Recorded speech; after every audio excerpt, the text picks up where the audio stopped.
चलो ध्यान दो, ये एक्सरसाइज 3 का उदाहरण नंबर 12 है।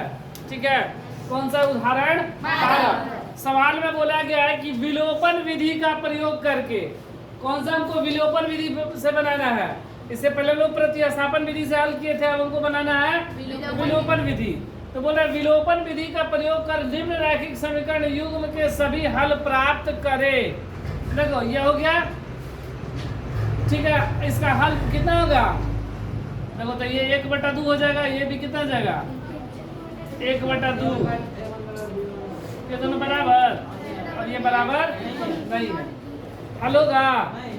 हल नहीं होगा। ये 1/4 2/4 है ना, मतलब 1/2 और फिर ये क्या है 3/6 मतलब 1/2 और ये, तो ये तो हल होगा नहीं।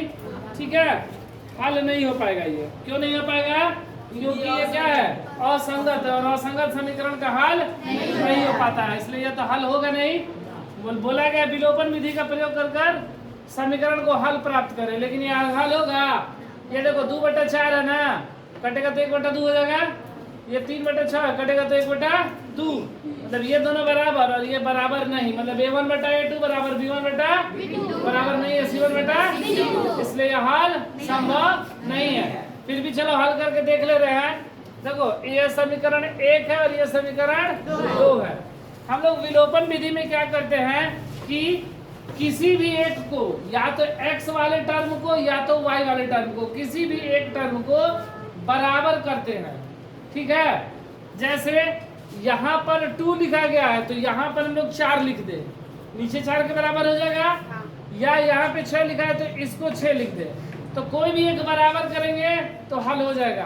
तो यहाँ पर 2 को 4 बनाना आसान है, 4 को 2 भी बना सकते हैं भाग करके, लेकिन गुणा करना ज्यादा आसान है। तो हम लोग क्या करेंगे ना कि इसमें 2 से गुणा कर देंगे, समीकरण 1 में 2 से गुणा करेंगे। जैसे 2 से गुणा करेंगे तो 2 दूना 4 और 4 क्या जगह आपस में बराबर। और यहाँ पर कुछ नहीं, तो यहाँ पर लिखेंगे समीकरण 1 में 2 से गुणा कर। अब ध्यान दो, गुणा कर।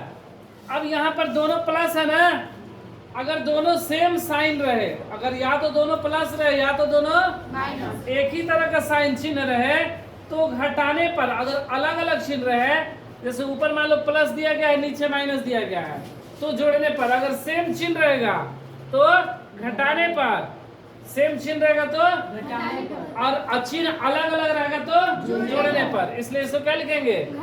घटाने पर। वैसे इसका हल होगा नहीं, क्योंकि समीकरण क्या है? असंगत है, पहले ही बताए थे ना।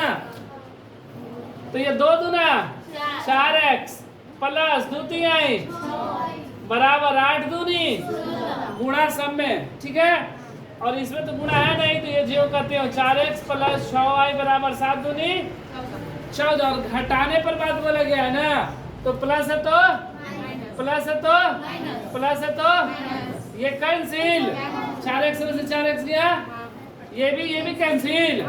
ये क्या बचा? 2, और इधर क्या बचा? कट गया तो 0। ऐसा कभी बनता है?